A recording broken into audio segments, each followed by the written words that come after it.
सिद्धांत सरस्वती विजयते गौरीय गोष्ठीपति वंदे गुरुपद्वंदं भक्तबिंदसमन्वितं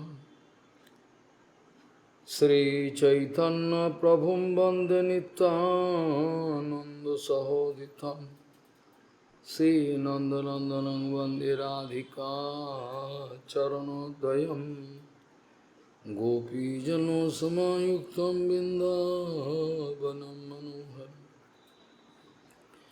वाञ्छाकल्पतरुश्च कृपासिन्धुभ्यश्च पतितानं पावनेभ्यो वैष्णवेभ्यो नमो नमः। मूकं करोति वाचालं पङ्गुं लङ्घयितगिरिं यत्किपातमहं वन्दे परमानन्दमाधवं। वृन्दावै तुलसीदेव वै पिया वै केशवस्य च Sinabhakti-pade devi sattvattvaye namo namaha. Narayana namaskritta naram chaiva narottama deving saraswating vyasam tato jayo mudire sankirtane krishna kathopadeshe gauriya patrasya prakasanecha Sadhanurakta Guru Bhakti Yukta Bhakti Pramodaksha Jagodharun Dhyam Sada Paribhavagnam Abhishtadubham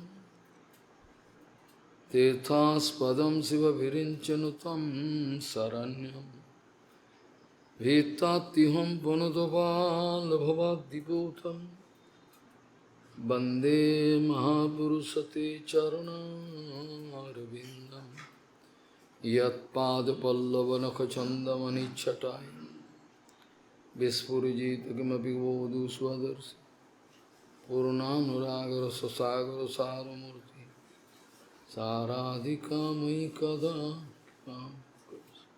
Sri Krishna Chaitanya Prabhu Nityananda Sri Advaita Gadadhara Sivasadi Gaura Bhakta Bindu Sri Krishna Chaitanya Prabhu Nityananda Sri Advaita Gadadhara Sivasadi Gaura Bhakta Bindu Hare Krishna Krishna Krishna Hare Hare Hare Ram Ram Ram Hare Hare Ajanulambita bhujau kanaka bodhato Sankirtanaika pitaro kamala yutaksho Vishambaro dijavaro jugadharmapalo Bande jagat priyakaro karuna bhataro Hare Krishna Krishna Krishna Hare Hare Hare Ram Ram Ram Hare Hare Namami Gange Tava Padu Pankajam Surasuroirvandito Diparupam Bhuktin cha muktin cha dadasi nitam Bhavanurupena sada naranam Ganga taranga ramaniya jata kalapam Gauri nirantara vibhushi tabam bhagam Narayano priyamanangamada puharam Varanasi Purapati Bhajavi Shanatham Vagisha Vadane Lakshmi Jasya Vaksasi Jasyasti Desambhi Pam Nishingamaham Bhaji Hare Krishna Krishna Krishna Hare Hare Hare Ram Ram Ram Hare एतत् निवृत्तमानानाम् इच्छताम् अकुतो भयम् योगिनां निपुनिर्नितं हरिर्नामानुकीर्तनम् एतत् निवृत्तमानानाम् इच्छताम् अकुतो भयम् योगिनां निपुनिर्नितं हरिर्नामानुकीर्तनम्। गौड़ीय गोष्ठीपति श्री शिल भक्ति सिद्धांत सरस्वती गोस्वामी ठाकुर बहुपाद परमहंस जगद्गुरु জানিয়েছেন জীবের প্রাকৃত বিষয় সংগ্রহ করা এইটাই বদ্ধজীবের সমস্ত মূল ব্যাধি। বদ্ধজীবের মূল ব্যাধি এই প্রাকৃত জগতে বিভিন্ন বিভিন্ন বিষয় সংগ্রহ করা কাকের মতো। আর এই বিষয় সংগ্রহের পেছনেই তার সমস্ত সময় সমস্ত কিছু ব্যয় হয়ে যায়। এরপরে আর তার পারমার্থিক চিন্তার কোনো অবসর থাকে না, তারা খুঁজে পায় না। যে কোনোভাবেই এক অজানা ভয় তাকে তাড়া করতে থাকে। একটা অজানা ভয়, কেউ বলতে পারছে না এটা কিসের ভয়, কিন্তু একটা অজানা ভয় তাকে একটা তাড়া করে যাচ্ছে। একটা অজানা ভয় তাকে তাড়া করে যাচ্ছে মৃত্যু পর্যন্ত, মৃত্যুর পরেও সেটা থেকে রেহাই পাচ্ছেন। একটা আননোন ফিয়ার। এই ভয়টা কিসের? এই ভয়টার উৎপত্তি হয় দ্বিতীয় অভিনিবেশ থেকে, অর্থাৎ আমি আমার এই বিচার, এখান থেকেই যত ভয়ের উৎপত্তি। অন্য কোনোরকমভাবে ভয়ের উৎপত্তির কোনো কারণ থাকতে পারে না। কালকে আলোচনা প্রসঙ্গে বলা হচ্ছিল, এই অদ্বয় জ্ঞানের মধ্যেই যদি নিজেকে সংশ্লিষ্ট, আমি অদ্বয় জ্ঞানের বাইরে নয়, অদ্বয় জ্ঞানের মধ্যে নিজেকে সংশ্লিষ্ট অনুভব করতে পারলে কোনোরকমভাবে আর ভয়ের উৎপত্তি থাকতে পারে না। জীবের চেতনাকে আচ্ছাদন করার ক্ষমতা যদিও কাউর নাই স্বতঃসিদ্ধ, তথাপি ভগবান প্রভুপাদ বলছেন বিধাতা এদের বহির্মুখ করেই সৃষ্টি করেছেন। অবশ্য এটা ব্রহ্মার দোষ নেই, এদের কর্মফলেতে বহির্মুখ করেই তাদের সৃষ্টি করার প্রয়োজন ছিল, তার জন্য সেভাবে তাদের সৃষ্টি হয়েছে। আর বহির্মুখ ইন্দ্রিয়ের দ্বারা তারা যে সমস্ত কিছু অনুভব করে সেগুলো যে বাস্তব সত্য নয়। যত কিছু জ্ঞান আহরণ করে জগতের মধ্যে জন্ম থেকে, যত কিছু জ্ঞান আহরণ করে, এই আহরণ করা জ্ঞানগুলো তাকে বাঁচাতে পারবে না, তার কোনো কাজে লাগবে না। হ্যাঁ, পারমার্থিক কাজে লাগবে না, জাগতিক কাজে লাগে। এবং চেতনাকে যখন বলা হলো কালকে, কোনো মানুষের মধ্যে যখন কাউকে বলা হয় বিদ্বান ব্যক্তি, সে জ্ঞানী, কালকে বলা হয়েছিল এই জ্ঞানী ব্যক্তির মধ্যে যদি কোনো রকমভাবে একটু কামনা ভোগবাসনা চলে আসে, তাহলে সেই চেতনাকে আচ্ছাদন করে দেবে একটা মায়ার মেঘ, যেটাকে বলা হয় মায়ার মেঘ। একটা মায়ার মেঘ হৃদয়েতে যে চেতনা আছে সেটাকে আবৃত করে দেবে, আর তারপর কিছু করবার ক্ষমতা। যেটা উদাহরণ দিলে বোঝা যাবে, প্রাকৃত একটা উদাহরণ দিলেও বোঝা যাবে, সেটা হলো যিনি সরস্বতীর বরেতে নিরন্তর জিহ্বা তার নাচছে, সেই দিগ্বিজয়ী পণ্ডিত কেশব কাশ্মীরি। এখানে বিবেচনা করলে দেখা যায় মহাপ্রভুর সামনে সে নিজের ঔদ্ধত্য প্রকাশের জন্য, কারণটা কিন্তু এটা, মহাপ্রভুর সামনে যদি সে ঔদ্ধত্য না প্রকাশ করত, তাহলে তার সরস্বতী আর কিছু করতে পারত না, তার চলত।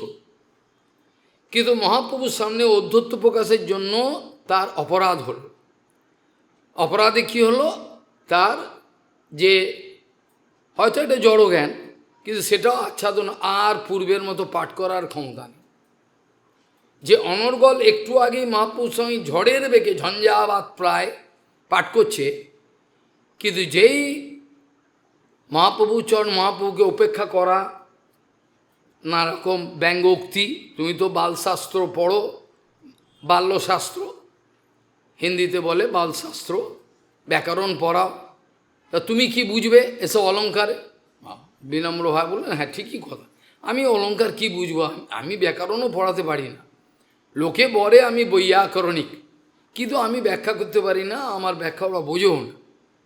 কিন্তু আমি অলঙ্কার সম্বন্ধে কিছু শ্রবণ করেছি, অলঙ্কার সম্বন্ধে বিভিন্ন শ্রবণ করেছি, তাতে এখানে দেখছি বেশ কিছু দোষ। এইভাবে তিনি বললেন। এই কথা বলার সঙ্গে সঙ্গে তার হৃদয়েতে এমন একটা ভীতি সঞ্চার হল, নার্ভাস হয়ে গিয়ে সে আর বলতে পারে। এটা আমাদের সার্বভৌম ভট্টাচার্যের ক্ষেত্রে প্রযোজ্য।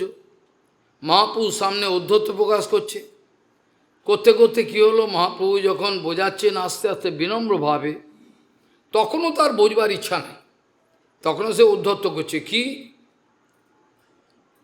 তারপরে যখন মহাপ্রভু একে একে বলতে আরম্ভ করলেন, তার আর পূর্বের মতো তর্ক তার তো ওস্তাদ। মায়াবাদী মানে আছে, ন্যায়শাস্ত্র পড়েছে এখানে, বিশাল ন্যায়ন পণ্ডিত, আর কিছু বলতে পারছে না।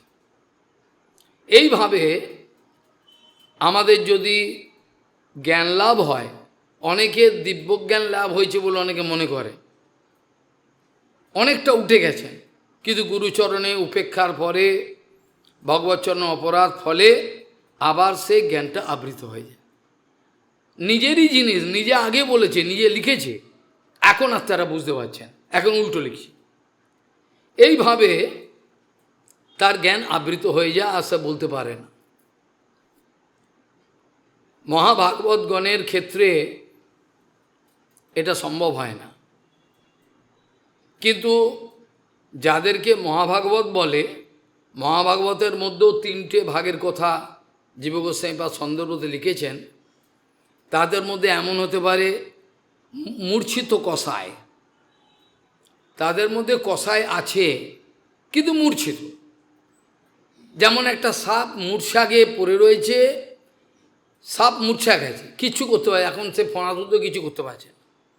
জীব গোস্বামীপাদ বলছেন মূর্ছিত কষায় হতে পারে।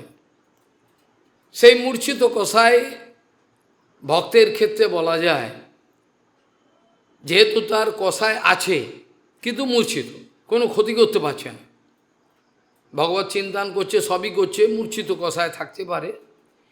যেটা সম্বন্ধেই কিন্তু নষ্ট প্রায়শু অভদ্রেষু নিত্যম ভাগবত, এই শ্লোক কিন্তু এটার জন্য প্রয়োগ। কিন্তু দুর্ভাগা ওইসব অভাগাগুলো এই শ্লোকটাকে ভাগবতের যে বিকৃত বজবোধম বিরোধাঞ্চ বিষ্ণু, এটার কাজে লাগিয়ে ওরা নিজেদের স্বার্থ উদ্ধার করতে চায়। বাস্তবিক কিন্তু এটা নয়, এটা এদের জন্য নষ্ট প্রায়শ অভদ্রেষু নিত্যন ভাগবত সেবায়া, এদের জন্য বোঝাচ্ছে। কিন্তু ওরা বলছে ওইখানে যে কোনোভাবেই ওটা হতে পারে। বিশ্বনাথ চক্রবর্তীদের একটা কথাতে ওরা ওই পয়েন্টটাকে ধরে ওরা জাগলারি সৃষ্টি করছে। এটা যে কত বড় ব্যাখ্যার দরকার আছে এটা ওরা বুঝতে চায় না, কেন গুরুবর্গের উপর নির্ভর করে না। কাজেই এটা হলো মূর্ছিত কষায়। আরেক হতে পারে ধৌত কষায়, অর্থাৎ তার কষায় বলে কিছু নেই। কষায় বলতে দাগ, যেমন দীর্ঘদিন একটা কাপেতে কেউ চা খেলে পরে সে কাপে দাগ রয়ে যায়, এটা দাগ রয়ে যায়।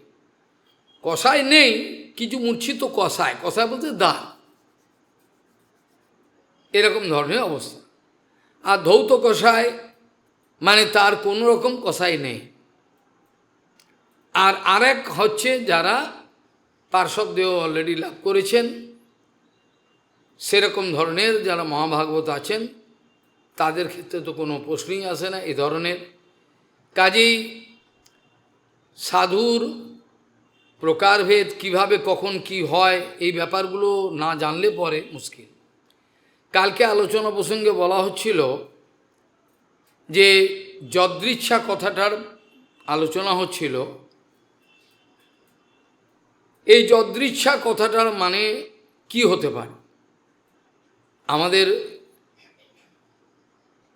যদি ডিকশনারি শব্দকোষ আলোচনা করা যায়, তাহলে এখানে ওই যদৃচ্ছা মানে এমনি এমনি এমনি এমনি হয়ে গেল।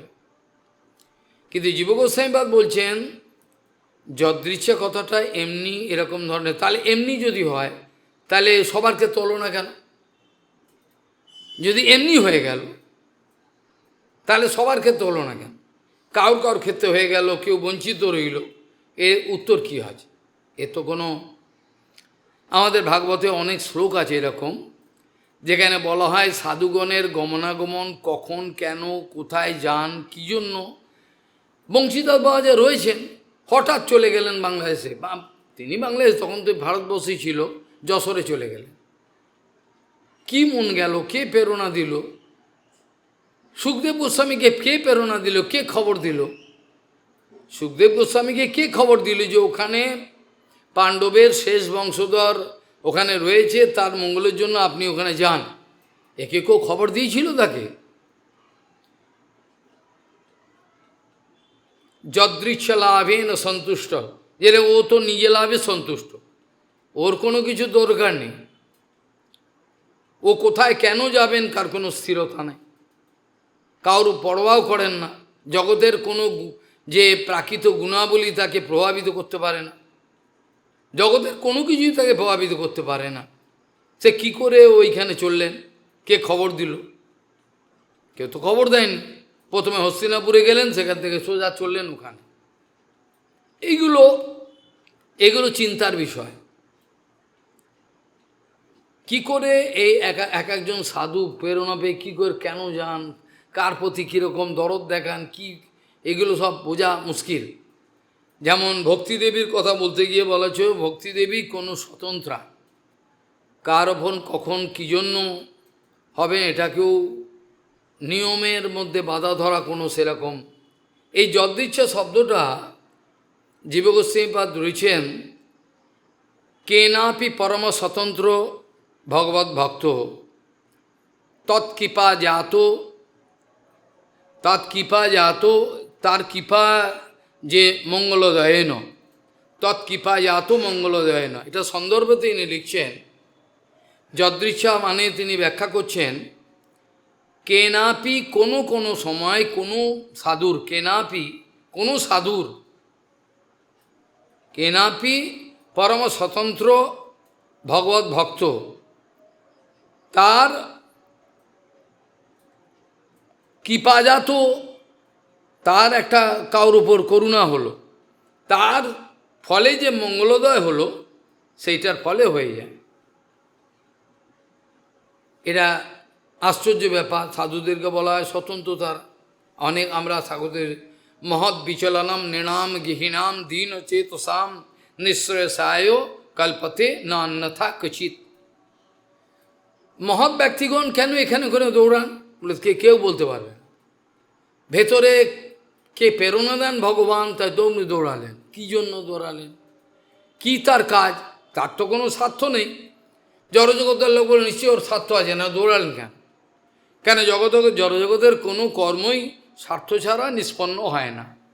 এমনকি পাগল যাকে বলা হয়, পাগলের ক্ষেত্রেও নীতিশাস্ত্র বলছেন যে পাগল সেও কোনো বিশেষ কিছু প্রয়োজন না করলে কিছু করেন না। পাগল হয়তো তার স্বেচ্ছাচারিতা, তো পাগল পর্যন্ত, পাগল যদি হয় সে প্রয়োজন অনুভব করলে কিছু করে, ভেতরে কোনো রকম হয়তো সে প্রয়োজনটা আমাদের কাছে কোনো মানে নেই, পাগল পর্যন্ত এভাবে। তাহলে এই সাধুর ক্রিয়াকর্মটা কেন লোকে ভক্তি পাবে, কোন লোক ভক্তি পাবে, কোন লোক ভক্তি পাবে না, কেন পাবে না, এগুলোর কোনো এর গুপ্ত রহস্য আছে। কোনো সাধুর সঙ্গে কোনো বিনিময় হয়ে গেছে, অজান্তে হলো, যে কোনোভাবে কিছু বিনিময় হয়ে গেছে, সাধুর তারপর একটা কৃপা চলে এসছে, হয়ে গেল তার। মঙ্গল হয়ে গেল। যেমন একটা ব্যাধ, সে হিংস্র ব্যাধ, নারদজি মহারাজের কেন জানি না তার উপর করুণা হয়ে গেল। ওর ওপর তো করুণা হওয়ার কোনো কথাই নেই, ও তো রাজ্যের পশুকে মেরেছে, খুন করেছে, ওর ওপর করুণা হয়ে গেল, এ কোনো, তার জন্য তার হয়ে গেল, সঙ্গে সঙ্গে তার জীবন পরিবর্তন হয়ে গেল সব কিছু। এমন বৈষ্ণব হলো সে তো মানে একটা পিপিলিকাকে পর্যন্ত মারতে চায় না, এই ধরনের ব্যবস্থা তার জীবনে হয়ে গেল, কিছু করার থাকে না। এই জন্য সাধুসঙ্গ সবচেয়ে মূল্যবান, এর ওপরে আর কিছুকে স্থান দেওয়া হয়নি। সাধুসঙ্গের ওপরে আর কিছুকে, সাধুসঙ্গেই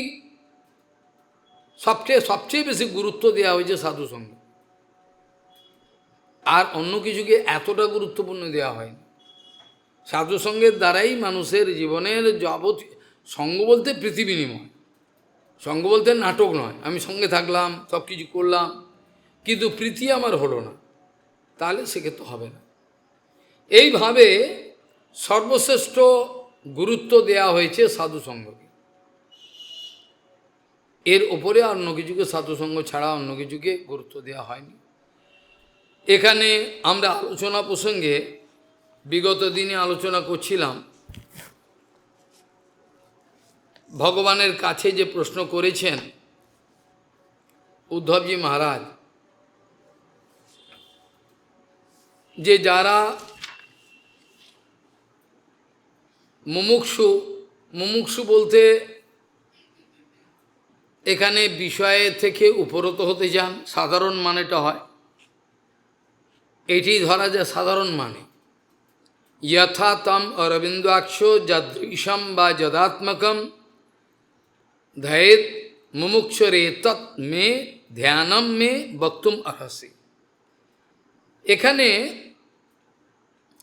যেহেতু ভগবানের ধ্যানের কথা বলা হয়েছে, ভগবানের চিন্তন করবে, ভগবানের চিন্তা কিভাবে করবে, আপনার ভাবনাটাকে কি করে হৃদয়ে আনবে, সেইখানে এখানে মুমুক্ষুর কথাটা আমি মায়াবাদীর মতো মুমুক্ষু বা ব্রহ্মজ্যোতিতে মিলে যাবো এটা মানে করা যাচ্ছে না। কারণ যেহেতু পরের বছর কেন মুমুক্ষু, এ তো খালি নিজের বিষয়ের যন্ত্রণা থেকে উপরত হতে চান, বিষয়ের যন্ত্রণা থেকে সে উপরত হতে চান, আর বিষয়ের যন্ত্রণা থেকে প্রভুপাদ বলছেন, আচ্ছা বিষয়ের যন্ত্রণা থেকে নয় বাইরে যাওয়ার চেষ্টা করছে, ভালো কথা, কিন্তু বিষয়ের সঙ্গ থেকে বাইরে গিয়ে সে কী করতে চায়, প্রভুপাদ বলছেন এটা সবচেয়ে গুরুত্বপূর্ণ, এটা কেউ খেয়াল করেন। মায়াজয় হলো তার আর প্রাকৃত জগতের কোনো গুণাবলী তাকে আর কষ্ট দিচ্ছে না, ভালো কথা, তো উত্তম কথা, কিন্তু তারপরে তার মতলবটা কি, সে যে মায়াজয় করলো, কি মায়াজয় করার পর তার আর প্রাকৃত গুণাবলী তাকে কোনো কষ্ট দিচ্ছে না, কি তারপর তার মতলব কি, তারপরে যদি তার ইচ্ছা হয় ব্রহ্মজ্যোতিতে মিলে যাব, কৈবল্য লাভ করব ইত্যাদি, তাহলে তার সব আবার অধঃপতন হয়ে গেল। কিন্তু যার জীবনে ভগবানের প্রতি ভগবৎ সঙ্গ, ভগবৎ ভক্তের সঙ্গে তার মন ফিরে গেল, গীতাতে এরকম অনেক শ্লোক আছে যেগুলোতে বাহ্য দৃষ্টিতে কনফিউশন হয়, কিন্তু সেখানে ভক্তিবিনোদ ঠাকুর বিশ্বনাথ জগৎ ব্যাখ্যা করছেন যে এখানে এইরকমভাবে মানাটা হবে, যদি সোজাসুজি একটা মানো দাঁড় করায় তা সেটা মানেটা খুঁজে পাবে। কোনো ভগবত ভক্তের সঙ্গে তার মন ফিরে যায়, মন ফিরে গেলে তার চরম মঙ্গলের রাস্তায় সে পা বাড়াতে পারবে। এরকম কোনো যে যোগীর জীবনেও এরম হয়েছে, কোনো জ্ঞানীর জীবনেও এরম হয়েছে, হঠাৎ মন ফিরে গেল, ফিরে গিয়ে তার ভক্ত সঙ্গ এতটাই আনন্দময়, এতটাই গুরুত্বপূর্ণ, সেখানে বলছেন যে এই জগতে তো সাধুসঙ্গের কথা চৈতন্য চরিতামৃতে বলছেন, লবমাত্র সাধুসঙ্গে সর্বসিদ্ধি হয়, ঠিকই আছে, তারপরেও কথা হলো লবমাত্র সাধুসঙ্গে সর্বসিদ্ধি হয়, এটা হয়ে গেল, কিন্তু সাধুসঙ্গ ক্ষীপ এখানে যে আমাদের নিরন্তর গুরুসেবা সাধুসঙ্গের প্রসঙ্গ আমরা খালি শাস্ত্রে শ্রবণ করি, সেখানে বলছেন যখন নিত্য জীবনে নিত্য ধামে চলে যাবে, সেখানে সেবা, সেখানে পর্যন্ত গিয়েও গুরুদেবের সঙ্গ, বৈষ্ণবের সঙ্গ, সাধুসঙ্গ আছে, সেখানেও হবে, সেখানেও কিন্তু সাধুসঙ্গ আছে। এখানে যে সাধুসঙ্গ ওখানে ওখানে তো আরও বেশি করে সাধুসঙ্গ হবে। কাজেই পরম প্রেম প্রাপ্তির পথেও এটা একটা বিরাট গুরুত্বপূর্ণ বিষয়। সেখানে যে প্রেম সেবা লাভ করবে সেখানেও গুরু আনুগত্য, বৈষ্ণব আনুগত্যের কথা আছে। এমনকি রাধারানীর যে গণ যারা আছেন তাদের মধ্যে আনুগত্য ছাড়া সব চেন ওয়াইজ, কেউ কাউর মর্যাদা লঙ্ঘন করে অন্য কিছু করতে যাবে না, তাদের নিয়ম, যার যে সেবা যতদূর অধিকার এই পর্যন্ত তাদের বাধা ধরার নিয়ম আছে। কাজেই কালকে আলোচনা করা হয়েছিল, উদ্ধব বলছেন, হে কমললোচন মোক্ষাভিলাষী, আপনাকে যেরূপভাবে যদ্রূপে ও যে প্রকারে ধ্যান করেন বা করা উচিত, এবং আমি বা আপনার কীরূপে ধ্যান করব আমার নিকট বলুন। এটা উদ্ধবের একটা দৈন্য উক্তি, যে উদ্ধবকে ভগবান বলেছেন যে উদ্ধব আমার থেকে বিন্দুমাত্র ন্যূন নয়। সেক্ষেত্রে প্রশ্ন কোত্থেকে আছে? উদ্ধব মানে তার হৃদয়তে ভগবান বসে রয়েছেন, বসে থেকে যে তার মধ্যে প্রশ্ন করাচ্ছেন, যেমন অর্জুনকে করালেন, ঠিক সেরম ধরনের তিনিও যাতে ভগবানের সুবিধা হয়, ভগবানের জন্য সুবিধা হয় কথাগুলো বলতে। এখন প্রশ্ন হলো এই, ভগবান বলছেন, প্রথম থেকে শুরু করলেন, প্রথমেই আমাদের সর্বশ্রেষ্ঠ, আমাদের সর্বাপেক্ষা মানে সবচেয়ে ভয়ঙ্কর সমস্যা হলো আমরা এই চঞ্চল মনকে সমাধান করতে পারি না। সবার একই সমস্যা, আমাদের এই চঞ্চল মনকে কিছুদিন আমরা বশীভূত করতে পারি না, কিন্তু গুরু বৈষ্ণবের বশীভূত। যেমন পোষা কুত্তা, এই বস, ও বসবে, এই ওঠ, উঠবে। তাদেরও ইন্দ্রিয় আছে, কিন্তু তাদের পোষা কুত্তার মতো বসলে উঠবে। ভালো ভালো সব খাওয়া চারিদিকে চৌপজস্য, সেখানে বৈষ্ণব দেখছে, সেখানে নিয়ে কী করলো, একটু আঙুল ডুবালো, খুব ভালো হয়েছে। প্রভুপাদকে এরম করতেন, অনেকে অনেক ভালো ভালো রান্না করে দিতে প্রভুপাদ পাতে দিতেন, পরমানন্দ প্রভুপাদ, বাহ খুব সুন্দর হয়েছে তো, এটা তাতে খাওয়ার কোনো। এইভাবে সুদামা বিপ্রের সামনে সোনার থালাতে 24 বছর চারিদিকে ঘর ভর্তি খাওয়া, সুদামা বিপ্র বসে বসে তাকাচ্ছেন, পুরি কচুরি হালুয়া সব ভর্তি, মিষ্টি মন্ডা মিঠাই চারদিকে, মানে পাগল হয়ে যাবে। সুদামা বিপ্র বন্ধু বকবে, বন্ধু বকবে, খেতে তো হবে কিছু, কিছু অল্প অল্প একটু মুখে দিলেন, ভগবান বসে খাওয়াচ্ছেন, যে এগুলো খেলে না, এগুলো খাও ভালো। তখন বলছেন, কৃষ্ণ দেখ, এইগুলো এইসব পাকওয়ানগুলো খেলে আমার ভজন হবে না, ভজন ক্ষতি হবে, খেতে পারবো না, ক্ষমা। তারপরে সমস্ত ধরে রেখেছে, মিন্ডা মন্ডা মিঠাই, এটাকে বলে বৈষ্ণব। রাজ্যের তার কাছে প্রতিষ্ঠা, তাকে কেউ রুখতে পারবে না, তার প্রতিষ্ঠা। সেই প্রতিষ্ঠা প্রিয়াকে দিয়ে পায়ের তলায় রেখে দিয়েছে। কেবল বৈষ্ণবী প্রতিষ্ঠা বলে সামান্য কিছু নিতে হয়, না নিলে হবে না। বৈষ্ণবী প্রতিষ্ঠা না নিলে প্রচার হবে না। বৈষ্ণবী প্রতিষ্ঠা তাতে করো নিষ্ঠা, তাহা না করিলে লোভীর রৌর। বৈষ্ণবী প্রতিষ্ঠা উদাসীন হলে তাহলে ভগবানের প্রচার হবে না। আরে তুমি ভালো মানুষই কিনতে যাচ্ছ, তোমার ভালো মানুষে কী যায় আছে? তুমি ভালো, তুমি মন্দ, তুমি কৌপিন পড়া, বড় বৈরাগী, এইসব শুনে লাভ কী হবে? লাভ হবে কি? কে কত, ভগবান বলবে তুমি আমার জন্য কি কি সেবা করেছো। যশোদা মা যদি বলে আমি লালা পরে করবো, আমি আনিক ধ্যান করে নি, পরে তোর সেবা করে, বলতে হবে না, ঘুম থেকে উঠে খেতে দাও। সেবাটা হচ্ছে প্রধান, কিন্তু এটা লোকে বোঝে না। যশোদা মা, নন্দ বাবা এসব দাঁড়াদাঁড়ানি বলতে পারে, আগে নাম ধ্যান করে নি, পরে কৃষ্ণের কাছে যাও। আরে এদের তো নাম হচ্ছেই নিরন্তর, এরা নামেতে প্রতিষ্ঠিত, নামময়। যেটা গৌরাঙ্গের সম্বন্ধে বলছে, নম নাম মায়ায় অচ, যে নামময় প্রভু, যেটা ভক্তিবিনোদ ঠাকুর বলছেন, প্রত্যেকটা রোমকূপ থেকে নাম বেরোয়, প্রত্যেকটা রোমকূপ থেকে রাধারানী গোপিকাগণ। হনুমানজি মারা রাম রাম বলছেন, ব্যাখ্যা আছে, তুলসীদাসজি বলছেন, মনে হচ্ছে প্রত্যেকটা রোমকূপ থেকে রাম রাম রাম বেরোচ্ছে। হনুমানজি মহারাজ বলছেন মুখে, প্রত্যেকটা রোমকূপ দাঁড়িয়ে গেছে, প্রত্যেক রোমকূপ থেকে রাম রাম ইকো হচ্ছে। এরকম ধরনের অবস্থা আমাদেরকে পৌঁছাতে হবে। এটা ছেলে খেলা নয়। আমরা কোনো বাহাদুরি দেখ, জগতের লোক আমাকে তালি দেবে, এই বাহাদুরি দেখা। তবে হ্যাঁ, গুরুর মর্যাদা, গুরুবর্গের মর্যাদা স্থাপন করা এটা দরকার।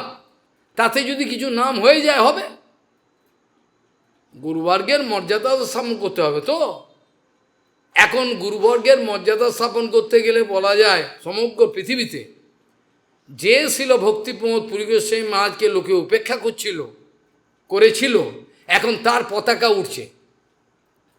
বিচার করে দেখো, পয়সাগত দিক দিয়ে সিদ্ধান্ত সব দিক দিয়ে এখন তার পতাকা উঠছে, কেউ পতাকা নামাতে পারছে না। এটা হলো শিষ্যের কর্তব্য, গুরুদেবের পতাকা তুলে দাও। কোনো বাবার ক্ষমতা নেই পতাকা নামাবে। যেমন এডওয়েন পিয়ার কি বলে, ওই যে হিমালয়ের ওপরে উঠল, তেঞ্জিং নোরকে গিয়ে পতাকা লাগিয়ে এলো। এখন সমগ্র বিশ্বে যে নিরীহ মানুষটাকে লোকে অপমান করত, পয়সা নেই প্রতিষ্ঠা নেই বলে, তিনি কিছু মনে করতেন না, বৈষ্ণবরা কিছু মনে করেন, কিন্তু তার পতাকাটাকে ভগবান তুলে ধরুন, দেখ সারা পৃথিবীতে তার পতাকা উঠছে, এ পতাকা কেউ নামাতে পারবে না। এটা হলো গুরুদেবের জয়। এটার জন্য যদি কিছু বৈষ্ণবী প্রতিষ্ঠা নিতে হয় তাতে আপত্তি কী? আমি ঘুমটা টেনে বসে থাকবো, গুরুদেবের অপমান হবে, আমি ভালো মানুষই দেখাবো, সব জোচ্চোর বদমাস ধোকেবাজ। এই সিদ্ধান্ত প্রভুপাদ বলেননি। প্রভুপাদ ইচ্ছে করলে তো গৌরকিশোর বাবাজি মাঝে ভজন করতে পারতেন না? তার কি ক্ষমতা কম ছিল? বৈষ্ণবরা পারেন না? নির্জনভাবে অনায়াসে করতে পারে, আনন্দে বসে নাম কর। সেই যে কী আনন্দ নাম করার, চারিদিকে ব্রজের সেই ভূমি, গাছপালা সুন্দর, সরোবর, আর নিরন্তর নাম করে যাচ্ছে, এ কি কম আনন্দ? সে আনন্দ যারা পেয়েছেন তারা জানে, যে আনন্দের আস্বাদন যারা পাননি তারা তো বোকা, তারা জানেন না। যখন নিরন্তর নাম স্ফূর্তিপ্রাপ্ত হয়, আচ্ছা শাস্ত্রগুলো কি? শাস্ত্রগুলো তো নামই, নামেরই তো প্রকাশ, আর কি? যত শাস্ত্র যা কিছু আছে শুধু জগৎ প্রকাশ নয়, সমস্ত জগৎ তো আছেই, প্রাকৃত অপ্রাকৃত সব কিছু, এমনকি যত শাস্ত্র আছে তা কি? এটা তো নামেরই প্রকাশ। নাম ব্রহ্মই এর রূপে প্রকাশ পেয়েছেন, নাম ছাড়া আর কি? কাজেই নামের উপর গুরুত্ব দেওয়া আমাদের বিশেষ প্রয়োজন, নাহলে হবে না। এখানে ভগবান সবার মঙ্গলের বিধান চিন্তা করে তিনি এখন বলতে আরম্ভ করলেন কিভাবে বসে মনকে শান্ত করবে। এটা তো আমরা শোনবার জন্য বসে নেই, আমরা অন্য কিছু, কিন্তু বললে কী হবে? উনি বলছেন এখান থেকে শোনো, ভালো। মন শান্ত করা যায় না, কখনো ঘুম পায়, কখনো খেয়ে দিয়ে আলিসি আছে, এদিক ওদিক ছোটে, পারে না। মনকেই কাবু করতে পারে। মনকে বশীভূত করবার যে মন্ত্র, এ মন্ত্র শাস্ত্রে থাকলেও গুরু বৈষ্ণবের কৃপা ছাড়া হয় না। যে যেখানে পৃথিবীর মধ্যে যেখানে যত সাধু আজ পর্যন্ত মনের ওপর বিজয়প্রাপ্ত হয়েছে, তাদের সবার পেছনে গোপনে দেখলে গুরু কৃপা ছাড়া হয় না। এইখানে অল্প কথায় আমি ব্যাখ্যাটা করা উচিত বলে মনে করি। স্নিগ্ধস্য শিষ্যস্য গুরব গুহ্যম অপিউত। এখানে স্নিগ্ধ শিষ্য বলতে কাকে বোঝায়? আমাদের স্নিগ্ধ কথাটা আমরা যদি আলোচনা করি সবার বলবো, আর তো কোনো ইংরেজিতে কোনো শব্দ পাবো না, পাবো? নেই তো, এর পরিভাষা ইংরেজিতে নেই। ইংরেজি তো এড়ে গরু টেনে দো, এড়ে গরু টেনে দিলে দুধ বেরোবে? এড়ে গরু টেনে দো, বেশি করে দুধ বেরোবে? হবে, যতই টেনে দো হবে না, এড়ে গরু। সেরকম ওই ভাষা তো বন্দা ভাষা। এই ভাষা তো কোনো, এ ভাষায় প্রাকৃতিক জগৎ অপ্রাকৃতিক জগতের কোনো সম্বন্ধ থাকতে পারে না।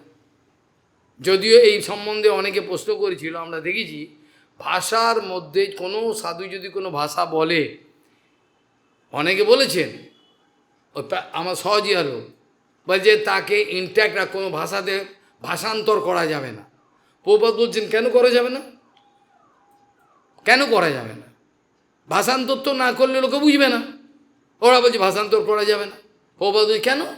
তাহলে আপনাদের নাম ব্রহ্মের ওপর বিশ্বাস নেই, নাহলে এই কথাটা কি করে বললেন? কোনো সাধুর হৃদয়তে যদি স্বরূপ শক্তি বসে থাকে, ভক্তি দেবী, ভালো করে খেয়াল করতে হবে, বিরাট সিদ্ধান্ত কিন্তু এটা। কোনো সাধুর হৃদয়তে যদি ভক্তিদেবীর আসন থাকে, সে নিরন্তর কথা যে ভাষাই বল, তাহলে যে ভাষাটাতে উচ্চারণ করবে তার সঙ্গে কি স্বরূপ শক্তির কৃপা নেই? নিশ্চয়ই আছে। তাহলে প্রভুপাদ ইংরেজি বললে তার মধ্যে কোনো কৃপা নেই? এটা তো হতে পারে না। স্বরূপ শক্তির বাধ্য, আমি কালকেও বলেছিলাম, সমস্ত জগৎ তার কোনো গোলামি সরস্বতী করবে না। সরস্বতী বাধ্য নয়, সরস্বতীর বাধ্য সবাই। তা ভাষা যদি সরস্বতী কৃপা করে, কৃপা ওর মধ্যে সঞ্চারিত করে, কেন হবে না? এটা বড় তো দুঃখের কথা। তাহলে জগতের কাউরই তো ভক্তি পাওয়ার কোনো সম্ভাবনা থাকবে না। ভাষান্তর করা যেমন মায়াবাদীরা, ওই সহজিয়ারা বলছে, সংস্কৃতি বলতে হবে। মন্ত্রগুলোর আমরা কোনো ট্রান্সক্রিপশন করতে পারি, আর কিছু করতে পারি, কিন্তু হরিকথাটা যে শব্দরূপে বেরোবে সেটা বিভিন্ন ভাষায় হতে পারে। এই কথা প্রভুপাদ তো নিজেও প্রচার করেছেন।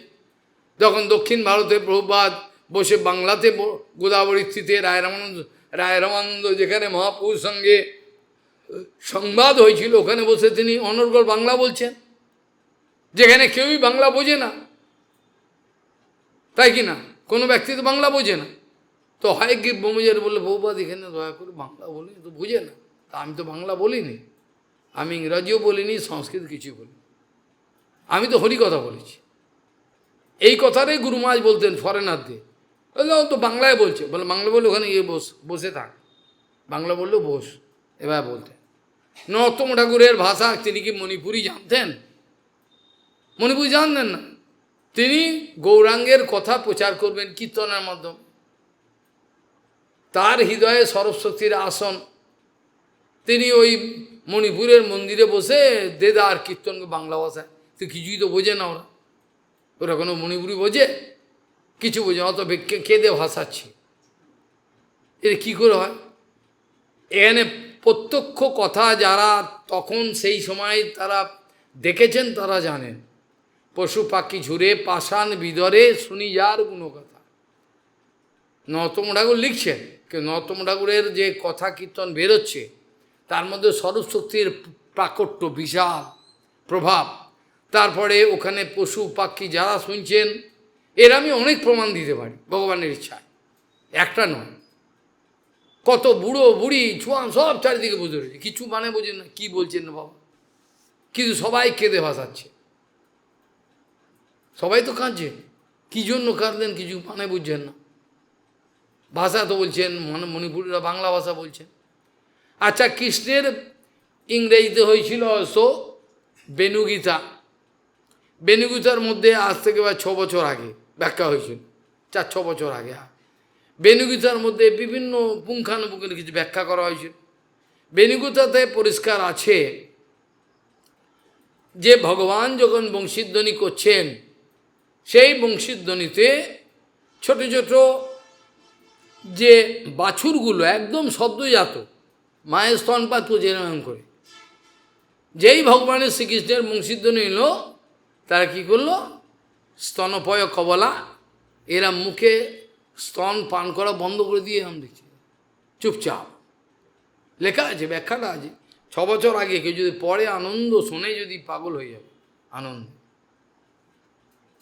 আশ্চর্য। আর পাখিগুলো গাছের ডালে বসছে, তারা বসন্তকালে আম্র মুকুল আদি ছোট ছোট কচি কচি পাতাগুলো ঠুকরে ঠুকরে খাচ্ছে।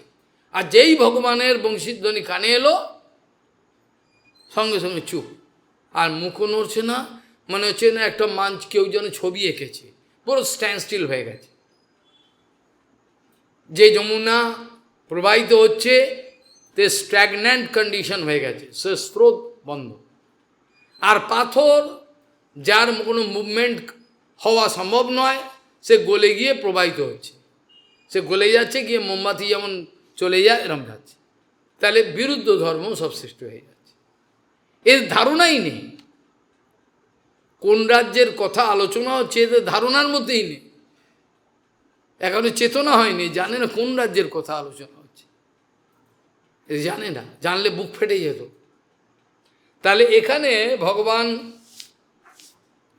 ইচ্ছে করে শুরু করলেন, প্রথমেই বলছেন, ওই জন্য আজকে কিছু কিছু যোগের কথা বলা হবে, এই জন্য একটা চার্টও আমি সব মুখস্থ আছে, তথাপি যদি ভুল হয়ে যায়, যোগের চারটা। এই জন্য এইখানে এখানে মূলাধার বলা হয়, এইটা আমি পরে আসছি। এই যে সিদ্ধারা যেখানে শেষ হচ্ছে এটাকে হলো মূলাধার। মূলাধার থেকে নাভির মধ্যে অনাহত বিভিন্ন চক্র আছে, সহস্রার হচ্ছে এখানে একদম, আজ্ঞাচক্র এইখানে, এইখানে একটা চক্র আছে, এইখানে চক্র, সব বিভিন্ন চক্র। এরা এখন গল্প শুনছে, যারা যোগী এরা কি করে, এই যে শক্তিটা এখানে, এটা সাপের মতো দেখতে, হিসাব করলে দেখা যায় সাপ যেমন হয় না, সাপের মতো এরকম। এখানে যখন এই কুণ্ডলিনীকে জাগ্রত করে চেতনা, সেই সময়তে আস্তে আস্তে এই চেতনাটা উপর দিকে উঠতে থাকে। এটা কেউ জানে না, খায় দায় ঘুমিয়ে পড়ল, ঘুমিয়ে পড়ল, এই চেতনাই নেই যে কতটা খেতে হবে, কখন খেতে হবে, কেন খাবো, খেলে কি হবে, এই চলো খেয়ে, আমি খাবো না, ভাল লাগছে না, ভাল লাগছে দাও। এরা জানেই না, এরা বুঝেই না যে আমাদের জীবনটা খাওয়ার জন্য নয়। এই জগতের বিভিন্ন লোক আছে, তা কেউ বলেন খাওয়ার জন্য বেঁচে থাকা, কেউ বলছে বেঁচে থাকার জন্য খাওয়া। এখন যার কাছে যে মানে হয়, কেউ ভালো মন্দ লুচিপুড়ি খেতে আরম্ভ করলো, ধুমধাম, পকোড়া হচ্ছে 2-4টে খেয়ে নিল, 2-10টা, ও বুঝলো না এর পরে কী হবে, এর পরে কী হবে, এই যে রিয়াকশানটা তুই ভোজন করতে পারবি, ওদিকে খেয়াল খেয়ে তো নে, এখন যা হবে হবে। এইরকম লাগাম ছাড়া জীবনে কোনো যোগী হয় না। আমি দুঃখিত করতে কাউকে দুঃখ দিতে চাই না, আমার বলার বক্তব্য সাবধান করা, না এই যোগীর কথা ছেড়ে দিলাম, কোনো যোগই হবে না, ভক্তিযোগ, জ্ঞানযোগ, ধ্যানযোগ, রাজগুহ যোগ, কোনোটাই হবে না, কোনোটাই হবে না। এখন কোন দিকে যাবে, কোনো যোগই হবে না। তো এইখান থেকে শুরু করা যাক। এখানে এখানে ভগবান বলছেন, দেখো প্রথমে উদ্ধব শুনে যাচ্ছেন, মুখের ওপর কথা বলা যায় না, ঠিক আছে, শুনে বলছেন, সম আসন আসিনাহা সম কায় যথা সুখম। প্রথমে তুমি এক কাজ করো, কোনো বেশি উঁচু নয়, কিছু বেশি নিচু নয়, যেমন মহাদেব করেন, একটা রকের ওপর বসে এরম বসে বললেন, মহাদেব করেন, উঁচুও না নিচুও নয়, এইভাবে করেন। এই যে সম আসনটা যেন সমান হয়, এবড়ো খেবড়ো না, সুন্দর যেন সুখাসন বসে, যেন কোনো, আমাদের সুখাসন তো দূরের কথা, এখন আমাদের ছটপটানি এত বেশি যে 5 মিনিট কেউ এরমভাবে বসতে পারবে না, 5 মিনিট বসতেই পাটাকে উঠলা, এই মশা কামড়াচ্ছে, এই জল তেষ্টা হবে, ছোটাছুটি করে। একই আসনের, এটাকে বলে আসন জয়, আসন জয় বলা হয়। সম আসন আসিনহ সমকায়, মেরুদণ্ডটাকে সোজা রাখতে হবে। বারবার বলি, আর এরম করে, যতবার বলি মেরুদণ্ড সোজা কর, তাই চিরকাল মেখেই যাবে, মেরুদণ্ড সোজা রাখতে হবে, সবসময় বসতে হয়। আমার সম আসন, সমান একটা সুন্দর আসনে আসিনহা, আসীন হয়ে সমকায়, শরীরটাকে রজ্জু সোজা করো, আর খেয়াল করো তোমার এতে সুখ হচ্ছে কিনা, অর্থাৎ কোনো ছটপটানি হচ্ছে না, সুখাসন। আর হস্তৌ উৎসঙ্গ আধায়, উৎসঙ্গ মানে কোলে, এরকমভাবে হাতটাকে নিয়ে তোমার কোলের উপর রাখো, এখানে রাখো। আর বিভিন্ন যোগের বিভিন্ন নিয়ম আছে, কেউ বোঝে না, এরকম যদি কেউ করে, কাউর পরীক্ষা করে দেখতে পারে। If some of you feeling very tension anxiety, যদি কেউ আমাদের মধ্যে কেউ অত্যন্ত উত্তেজনা বা কাম আসছে, কোনো কিছু বিপদ আসছে, ভাল লাগছে না, তখন কিছুক্ষণ যদি এবার আমি ছাগলগুলোকে বলেছি একটু এবার বোঝ, শান্ত হবে, এরমভাবে কিছুক্ষণ বসলে দেখবে আস্তে আস্তে শান্ত হবে, কিন্তু করবে না, ছটপটানি পুষে রাখবে, এদের ইচ্ছা। মুরগি যেমন পুষে রাখে ওইরকম পুষে রাখবে। হস্ত উৎসঙ্গ আধায় স্বনাসাগ্র কৃতেক্ষণাহা, মানে তোমার চোখের দৃষ্টিটা নাকের ডগায় রাখবে, যেটা মহাদেব করে, এইখানে নাকের ডগায় রাখতে হবে। নাকের ডগায় রাখলে পরে সুবিধা হবে, কারণ অনেকক্ষণ রাখতে রাখতে কনসেন্ট্রেশন এমন সুন্দর হবে, খুব ভালো কনসেন্ট্রেশন হবে। এই কনসেন্ট্রেশনটা খুব ভালো হবে।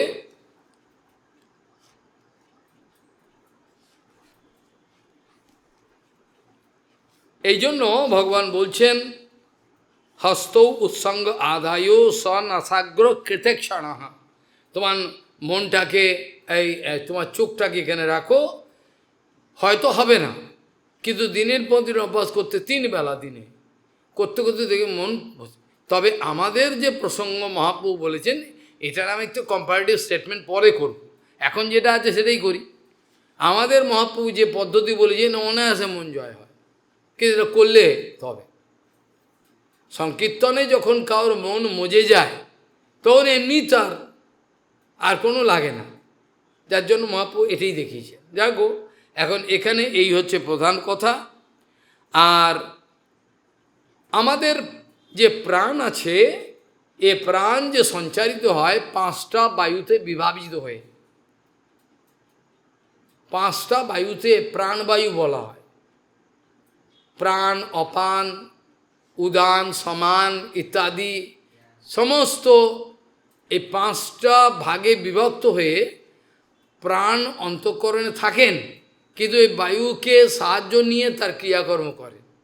এমনকি আমাদের অজান্তে যে খাদ্য খাওয়ার যে হজম হয়, ভগবান যেটা গীতাতে বলছেন, চব্যচস্য লেহপেহ চতুর্বিদ পচামি অহম বৈশ্বানর অগ্নিভূত্বা পচামি, আমি বৈশ্বানর অগ্নির রূপ ধারণ করে আমি চতুর্বিধ ভালো মন্দ খেয়ে নিল দুমদাম করে, ওর হজম কে করছে ও জানে, খেয়ে ঘুমিয়ে পড়লো।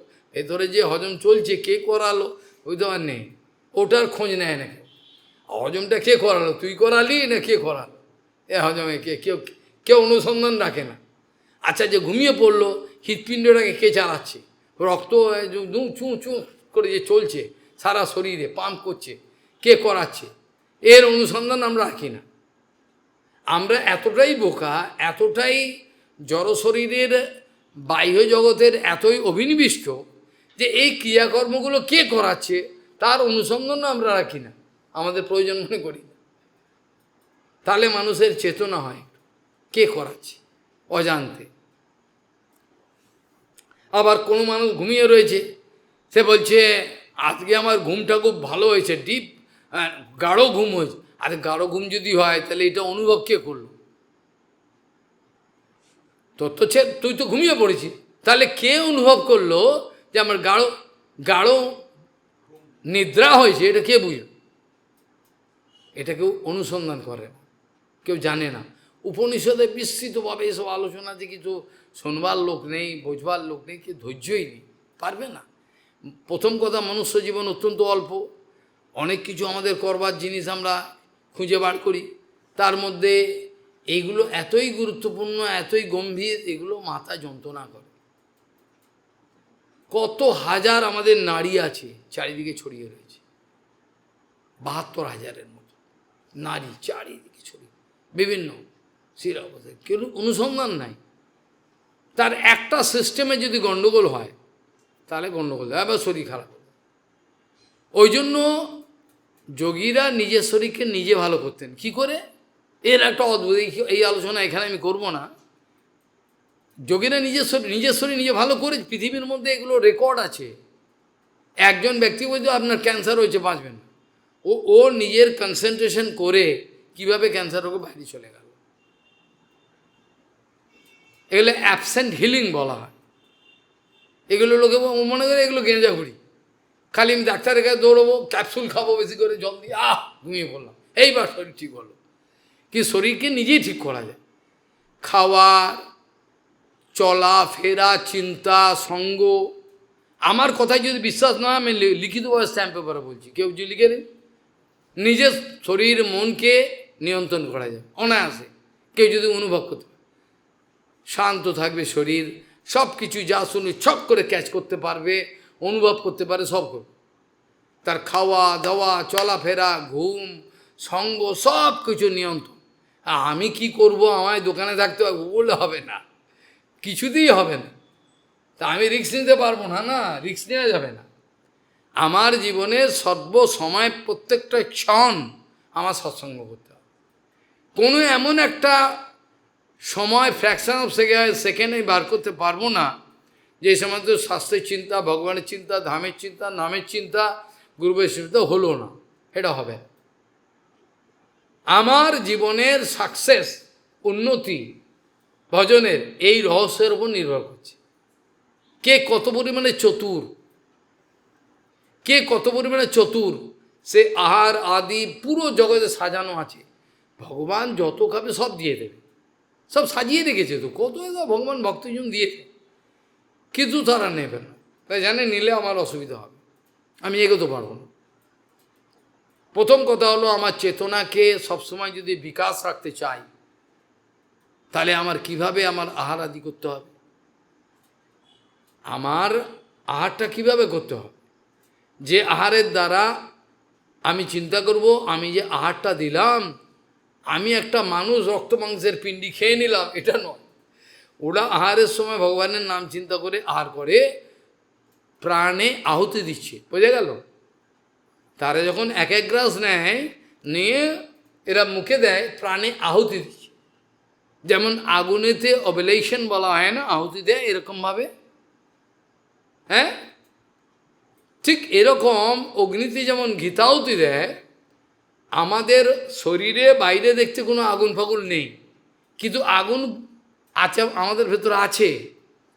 আমাদের ভেতরে যে আগুন না থাকে সঙ্গে সঙ্গে, যার জন্য নচিকেতা প্রথমেই জানতে যে অগ্নিবিদ্যা, ও চালাক, অগ্নিবিদ্যাটা বলুন তো। অগ্নিবিদ্যা কি করবে, অগ্নিবিদ্যার রহস্য যে জানে সব অনেক কিছু জেনে যায়।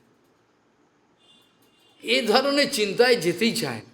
এখন আমরা বাইরের পারিপার্শ্বিক পরিবেশ, আমাদের খাওয়া দাওয়া পরিবেশ যা কিছু আছে সব নিয়ে এমন একটা জগতে রয়েছি, সেই জগতে আমাদের আষ্টে পৃষ্ঠে বেঁধে রেখেছে, এর বাইরে আমরা যেতে পারছি না। যে চেতনার বিকাশ হবে, কোন রাজ্যে চলে যাবে চেতনা, কি করে আমাদের গুরুবর্গ করতেন বলো তো, চিন্তা করলে অবাক লাগে না? একটা অবাক লাগে তো, খাতা পেন নিয়ে বসে রয়েছেন, প্রভুপাদ বলে, প্রভুপাদ হরিকথা বলে হাঁ লিখে যাচ্ছেন, কি করে হয়? এখন তো শুনেই মনে রাখতে পারবেন, লিখে যাচ্ছেন। 3-4 জন ব্যক্তি বসে রয়েছেন, একজন গৌড়ীয়ের, একজন সজ্জন তোষণীর, একজন একটা বইয়ের সংজ্ঞা, একজন 4 জন গুরু মহারাজ, বিনোদ, এই সব বসে রয়েছে, সুবোধ শাহ সব বসে রয়েছেন। কিন্তু কীভাবে বলে যাচ্ছেন বহুপাত পাইছে, আবার নাম করছে। তাহলে তার চেতনাটা কোন পর্যায়ে, চেতনাটা আমাদের কোন পর্যায়ে গেলে তবে আমরা নিরবচ্ছিন্নভাবে হরিকথা কীর্তন করতে পারি। নালে মায়ার যদি পর্দা, ভোগের বাসনা, কামনা বাসনা থাকে, এটা চেতনাকে আচ্ছাদন করবে, আর তখন লুপ্ত হয়ে যাবে, তখন আমরা আর পারব না। এই কারণেই মহাপ্রভুর নিরন্তর সংকীর্তনের কথা বলছি, অনেক দূরের কথা। এখন এইসব বেসিক কিছু শুনুক লোকে। ভগবান এখন বলছেন, ঠিক আছে এইভাবে তো বসলে, আর উৎসঙ্গ মানে কোলেতে এভাবে রাখলে, নাকের ডগাটা দেখলে ভালো কথা, কিন্তু তারপর কি করবে? তারপর কাজ হলো, প্রাণস্য শোধেত মার্গম পুরো কুম্ভ করে চকই। প্রথমে পূরক করো, প্রথমে বায়ু টানো, তারপরে কুম্ভক কিছুক্ষণ বায়ুটাকে, এ সময় আছে। যে ব্যক্তি প্রাণায়াম ভুলভাল করবে, তার শরীরে সর্বনাশ হয়ে যাবে, যা ছিল তার সর্বনাশ হয়ে যাবে। ওই জন্য কোনোদিন খাওয়া পেটে যেন কেউ প্রণাম না করে, এই কথাটার মানেই বলে দিচ্ছে। এই যে এই কথাটা বললাম, এই কথাটা যে বললাম আমি, এর মধ্যেই লুকিয়ে আছে রহস্যটা। কেন খালি পেটে? ভরা পেটে কেন হবে না? বললে ভরা পেট মানেই হলো আমাদের জীবনের যে জীবনী শক্তি আছে, আমার যখন প্রচুর পরিমাণে খেয়ে নিলাম, তখন আমার শরীরের এনার্জিগুলো আমার অজান্তে খাওয়া দাওয়াগুলো হজম করার জন্য বিরাট পরিশ্রম লড়াই করছে। এগুলো আমি জানতে পারি। আমার মালিক অর্থাৎ শরীরটাকে ঠিক রাখবো, হজম করার চেষ্টা করছে, প্রচুর লড়াই। ওখানে যে এনার্জিটা চলে যাচ্ছে, সে এনার্জিটা খরচা হয়ে যাচ্ছে। ওই জন্য বুদ্ধিমান ব্যক্তি যারা চতুর, বিরাট সুপার ইন্টেলিজেন্ট জড়জগতের হিসাবে, আর পারমার্থিক কিন্তু কথাই নেই। আমাদের গুরুদেব গুরুবর্গকে দেখেছি, প্রভুপাদ, আমার নিজের দাদুকেও দেখেছিলাম, সাগর রাম, এইটুকু পাখি, এই সারাদিনই গৌরী মঠের পাখি, এইটুকু পাখি। ও আবার খেলো, বড় আমাদের রয়েছে, আমরা তাকিয়ে রয়েছি বুড়োর খাওয়া কখন হবে, তারপর আমরা খাবো। তাহলে চিন্তা করলে দেখা যায় আহার এত সংযত। এবং আমাকে চিন্তা করতে হয় যে আহারগুলো করছি, এটা তো আমার জীবের লোভে খেয়ে নিলাম, কিন্তু আমার শরীরকে কত পরিশ্রম করতে, কত লিভারের ফাংশনের গণ্ডগোল হবে, হার্টের বিমারি দেখা দেবে, ইন্টেস্টাইনে গণ্ডগোল দেখা দেবে, আমার যে অগ্নাশয় আছে তাতে গণ্ডগোল, এগুলো আমি চিন্তা করি। খেয়ে মানে খেয়ে।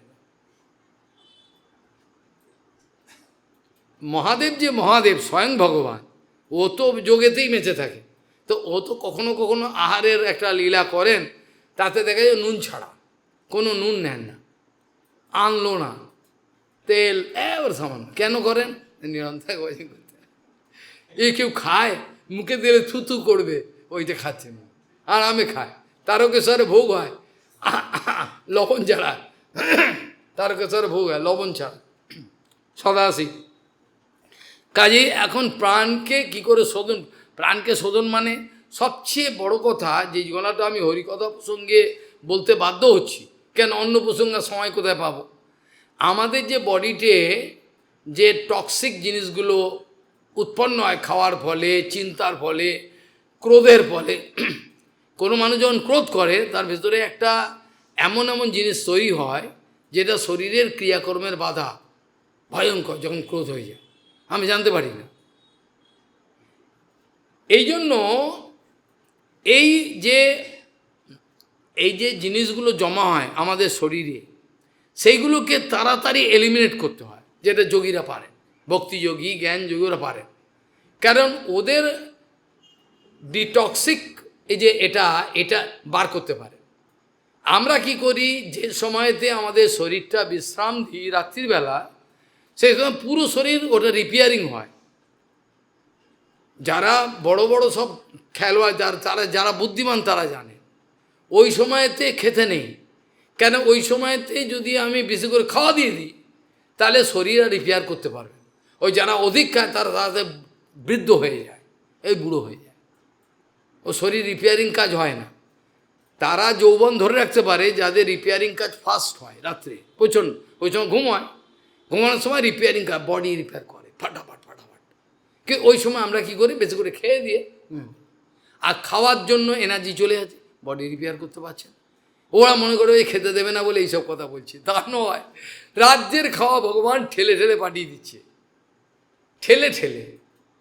প্রভুপাদ সূর্য অস্ত যাওয়ার পর কিছু খেতেন, রাত্রে এই 200 ml এতটুকু দুধ ক্যান করতে, এতটুকু দুধ, কিছু না।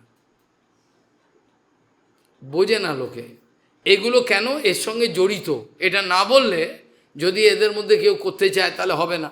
ওই জন্য একটু খুলাসা করে বলতে বাধ্য হলাম, যে একটু মগজে ঢোকে করতে পারে।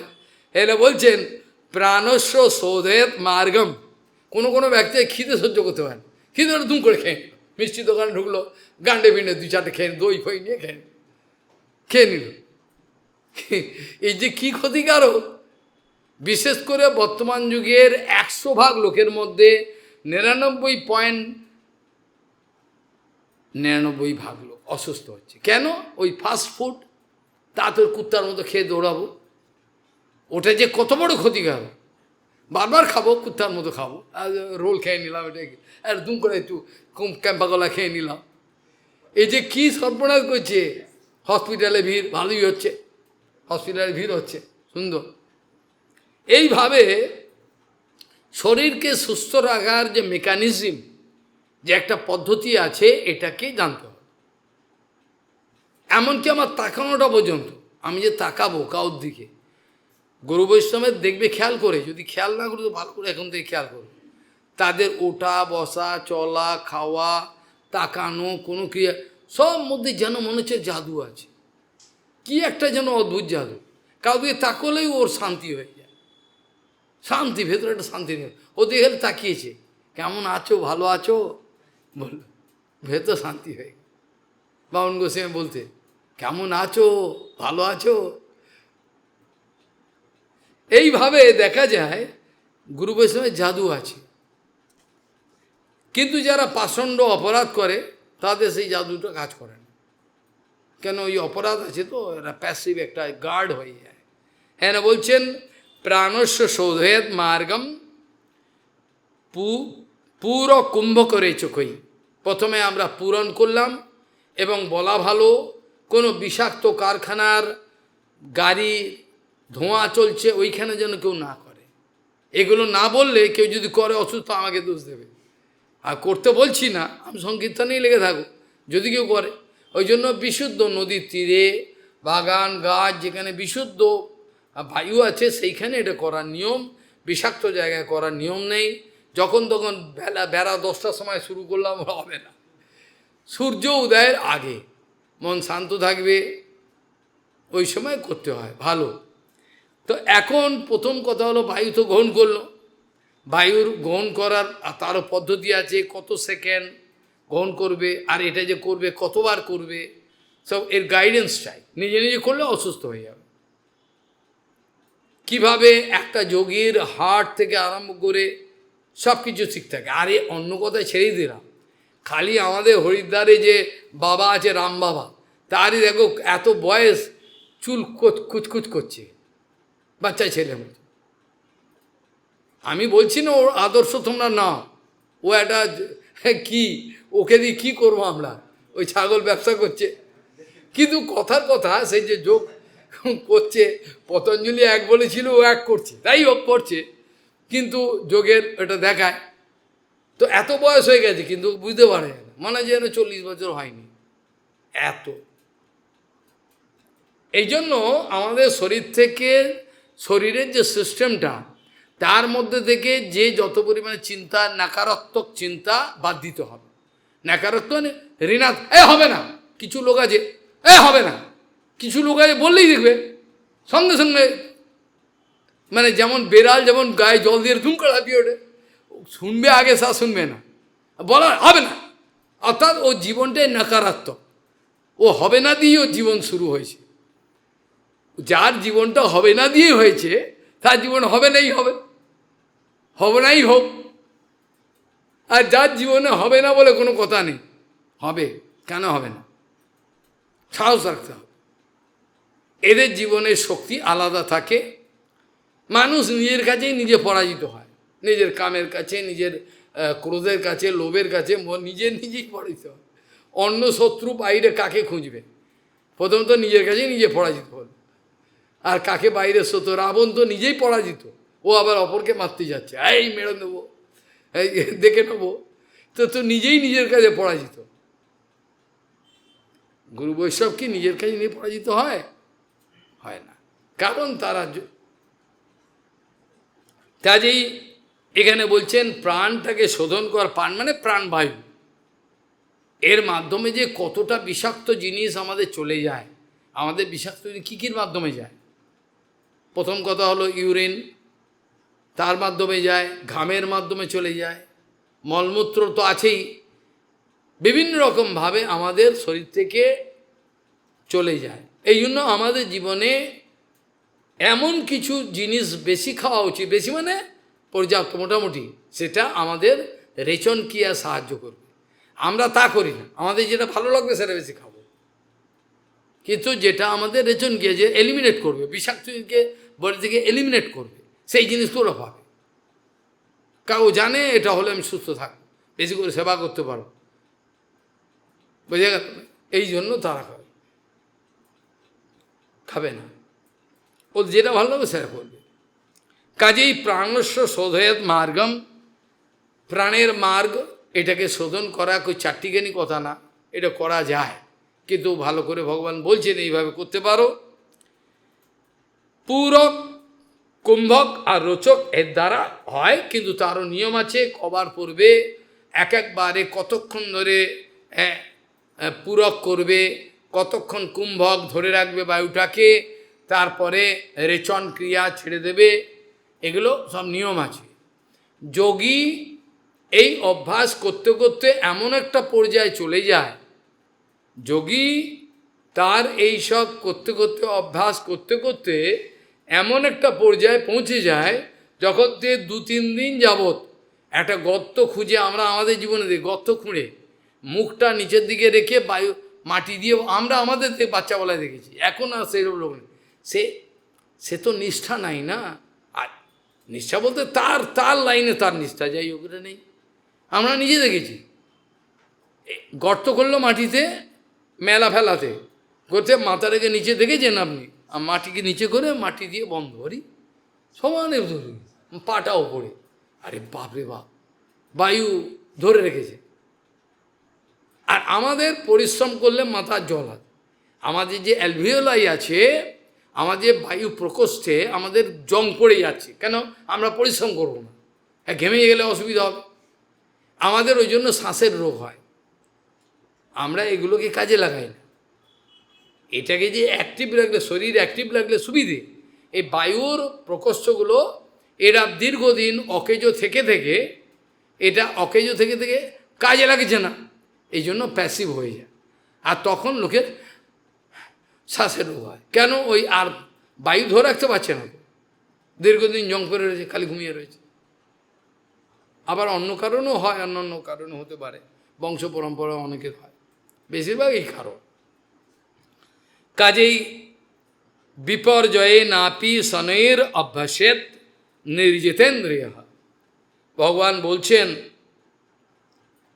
যে দেখো, ভগবান বললেন জিতেন্দ্রীয় সাধক, জিতেন্দ্রীয় যে হতে চায় সাধক অতি নীচ আর উঁচু উঁচু আসন করবে না, এরূপ সমান আসনে বসে নিরুপদ্রব মনকে বিষয়ে প্রবেশ করতে দেবে না, এরও অনেক নিয়ম আছে, এটাও আবার বলতে হবে।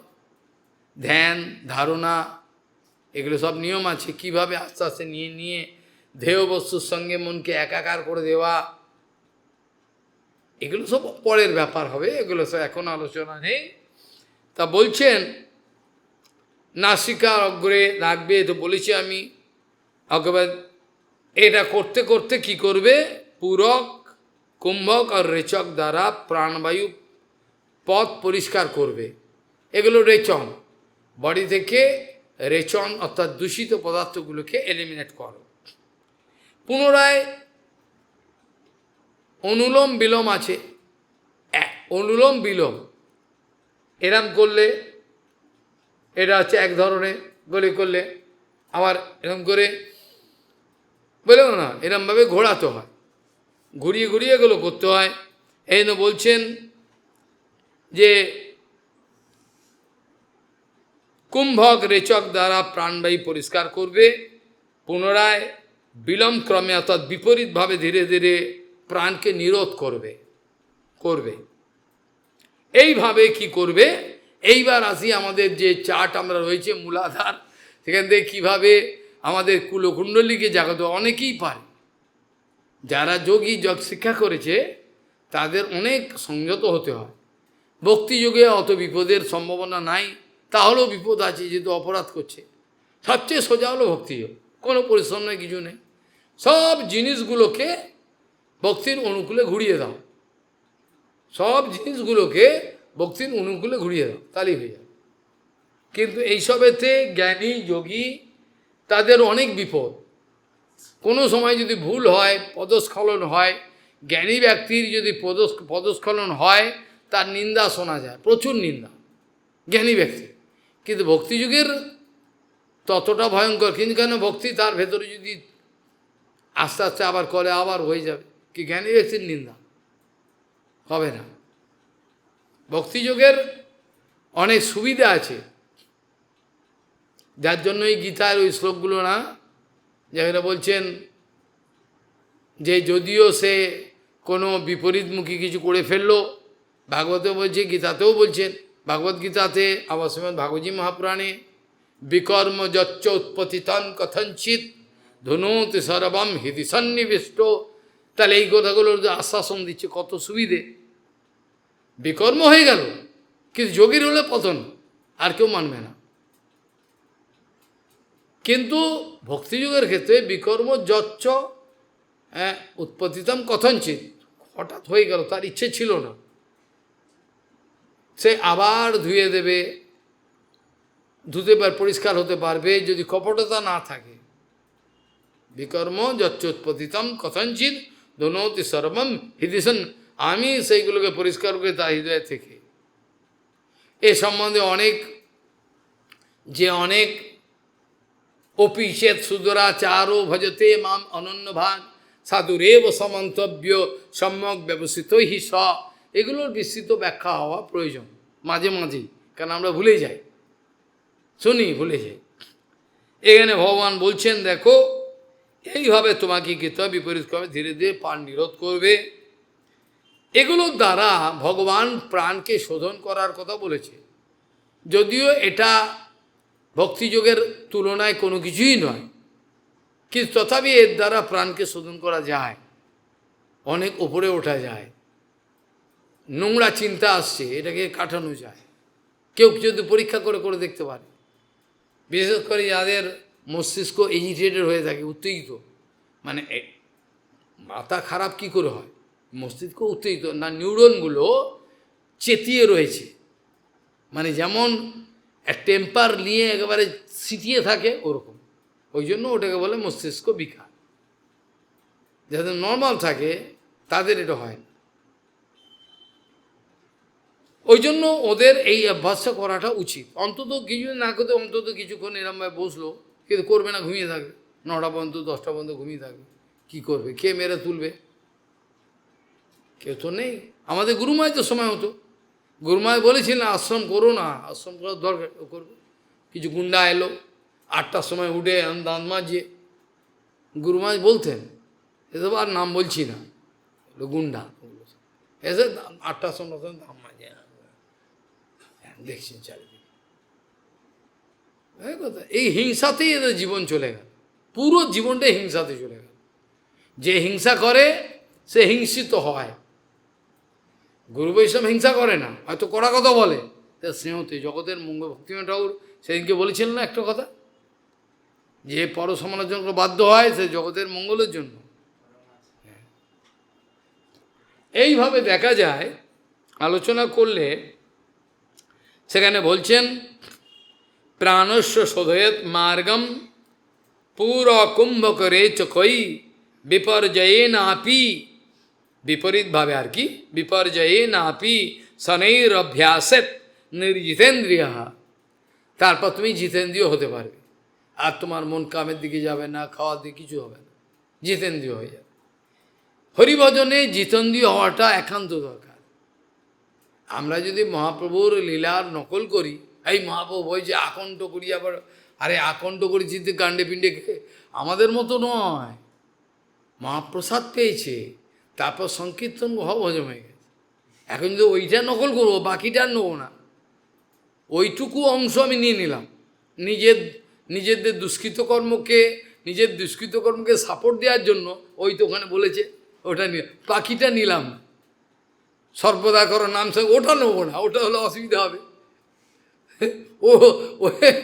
ওটা নেবো না। মহাপ্রভু যে বলেছে সদা সঙ্গে ওটা নেবো না, বাকি ওইটা বলে ওটা নেবো, ওটা সুবিধা হবে আমার। এই হচ্ছে চতুর ব্যক্তি।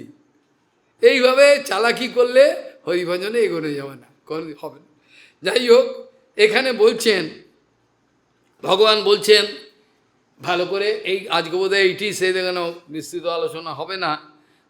বলছেন হৃদি অবিচ্ছিন্নম ওঙ্কারম ঘণ্টনাদম বিশোর্ণবাত প্রাণেন উদ্দের্য তত্রাথ পুনঃ সংবেশয়েশ্বরম। প্রথমে এখানে বলছেন কোনো জীব কোনো মানুষ যদি পরীক্ষা করতে চায় এখন এখানে বসে সে কান দুটোকে খুব জোরে করে বন্ধ করো, খুব জোরে, গায়ের জোরে, কোনো শব্দ বাইরে ঢুকবে না, করে দেখুক। এখানে যারা আছে দেখে ভেতরে একটা ও শব্দ হচ্ছে, নিরন্তর নিরন্তর হচ্ছে, এটা অবিচ্ছিন্নভাবে, কিন্তু আমরা একে খেয়াল রাখি না। কেউ যদি পরীক্ষা করে কানে হাত দিয়ে জোর করে জোরে বেদ করে একটা সাউন্ড শব্দ হয়েছে করে দেবে, এটা হয়। ভাগবতের কথা মিথ্যে নয়, আমরা পরীক্ষা করে দেখি যে হয়, ওম করে হচ্ছে, জোরে হতে আসছে নয়, কানটা নষ্ট হয়ে যাবে, আমি আর নোংরা শব্দ শুনতে পারবো না, ওই জন্য জোরে চিপবো না। যদি কিছু হয় তখন কে দেখবে? এত শরীরের প্রতি নজর, বাপ রে বাপ, এরা কোনো হরিভজন, এরম আলগা করে দু গাড়ে করে বাজনা শুনবে, এইগুলো শুনবে না। সেখানে বলছেন, ভেদিকে বলছেন হৃদয় অবিচ্ছিন্ন ওঙ্কারম, হৃদয় অবিচ্ছিন্ন ওঙ্কারম ঘণ্টানাদম বিশৌর্ণবাদ। শব্দটা যেন কি যেন মিলিয়ে যাচ্ছে, কোথায় যেন একটা সিস্টেমটা কিভাবে হচ্ছে এটা অনুভব করা দরকার। ওরা বলছেন যে হৃদয় অবিচ্ছিন্ন ওঙ্কারম ঘণ্টানাদম বিশৌর্ণবাদ প্রাণীন উদ্দীর্য তত্রাথ পুনঃ সংবেশ্বরম। বলছেন কি মূলাধার এখানে চলে এসে, আমি যদি ভুলে যাবো চাট নিয়ে, মনে আছে আমার, তবু যদি ভুলে যাই, এটাকে বলে মূলাধার। মূলাধারের পর স্বাধিষ্ঠান আছে, মূলাধারের একটু ওপরে, ঠিক আছে। তারপর মণিপুর নাভির মধ্যে, তার আলাদা আলাদা দেবতা আছে, আবার আলাদা মন্ত্র আছে, আবার প্রত্যেকটা এগুলো করা যায় এর সিদ্ধি হওয়ার জন্য। আমাদের তো এগুলো দরকার নেই, আমরা নাম সংকীর্তন করবো, আর তো দরকার নেই। বলছেন প্রথমে মূলাধার, মূলাধারের পর স্বাধিষ্ঠান মণিপুর, তারপর বলছে অনাহত বিশুদ্ধ আজ্ঞা সহস্রার, এগুলো আছে। কালকে আমি এগুলো বিস্তৃত আলোচনা, কালকে হবে না, তোর পরের সপ্তাহে হবে। এইভাবে কিভাবে উত্তীর্ণ হচ্ছে মূলাধার থেকে এগুলো ক্যাপিলারি। একটা আশ্চর্য দেখো, যারা বুদ্ধিমান তারা চিন্তা করে, মহারাজ নারকোল গাছটা এরকম লম্বা, আর ওই ডগাতে ওপরে কি করে জলগুলো ডাবের ভেতরে, যা আমরা 40 টাকা 50 টাকা কিনে নিয়ে আসি, হাতে চিন্তা করি না। একটা ডাবের দাম হলো 80 টাকা 90 টাকা, বম্বে 100 টাকা, তাও পাওয়া মুশকিল। কি করে আমরা চিন্তা করি না, কি করে যায়, ভগবানের কি সৃষ্টি, একটা কাঠ পুরো বডিটা, ওখানে জল কি করে গেল রে বাবা, এ কেউ ভাবে না। যারা বুদ্ধিমান এটা চিন্তা করে। এই যে আমাদের এই যে মূলাধার, সেটা থেকে যদি আমি কোনো সময় দেখাতে পারি আপনাদের, অবশ্য যোগীর বই আনতে হবে, না দেখানো যাবে না। সেখানে ক্যাপিলারি সুতোর মতো ওপরে চলে যাচ্ছে, পুরো মনে হচ্ছে ব্রাঞ্চেস। এটা হচ্ছে কোনো পুরো যে ইলেকট্রিক্যাল সিস্টেম আছে না, প্রথমে মিটার থেকে পুরো ব্রাঞ্চ তারগুলো যায়, তারপর ভাগ হয়ে যায়। এখানে মূল মাথায় চলে যাচ্ছে, পুরো শিরা উপরে সব। এগুলো আমরা কোনোদিন ভেবে দেখি না, এই অটোমেটিক ক্রিয়াটা কে করাচ্ছে। এটা বলো আশ্চর্য, হাজার হাজার মানে মৃণাল তন্তুর মতো এরকম পুরো উপরে উঠে যাচ্ছে। ওই যেটা যাদের সিদ্ধারায় গণ্ডগোল, সব গণ্ডগোল হয়ে গেল। ওই জন্য শরীর হাঁটু ঘা সোজা রাখতে হবে, এমন পুষ্টিকর সুন্দর অল্প আহার, একদম সবসময়। ক্ষুধাটা একটা রোগ, একটা রোগের মতো। আমরা আমাদের অ্যাবসেন্ট মাইন্ডে, আমরা জানি না, আমাদের সাবকনসিয়াস মাইন্ডে একটা মিথ্যে কথাকে ফেট করে এসছি। এ সম্বন্ধে পরের সপ্তাহে আমি আলোচনা করব, কি করে আমরা একটা মিথ্যা জিনিস, এটাকে জন্ম থেকে আমাদের শেখানো হয়েছে, ফেট করে আসছে। ওইটা একটা অসুখে দাঁড়িয়ে গেছে, একটা অসুখে দাঁড়িয়ে গেছে। ওইটাকেই আমাদের মাথা, এইটা ঠিক, এটা ঠিক, আর ঠিক নয়, ওটা মাথায় নিচ্ছে। সাবকনসিয়াস মাইন্ড ফেট করতে করতে করতে ওইটাকেই ও সত্যি ভেবে নি। আর ওই অনুযায়ী বডির সিস্টেমটাও মেকানিজম একটা অ্যাডাপ্টেড হয়ে গেছে। কি করে গুরু মাসের মধ্যে 3 সপ্তাহ না খেয়ে থাকতেন, আর যজ্ঞ করছেন, কালকে করছেন মন্দির সব, কিছু হতো না। 4টের পরে খেতে, কিচ্ছু কোনোদিন হয় নিরোগ। যাকে আজ এখানে আলোচনার বিশ্রাম রাখা প্রয়োজন মনে করি। কোন শ্লোক দিয়ে শুরু করেছিলাম আমি? এতদ নিবৃত্তমানানাম ইচ্ছতাম অকুতো ভয়ম যোগিনাম নিপুনির্ণতম হরের নামানুকীর্তনম পাঞ্চকল্পতরুস্যকে বাসিন্দু পতিতানং পাবন ভবৈষ্ণব্য।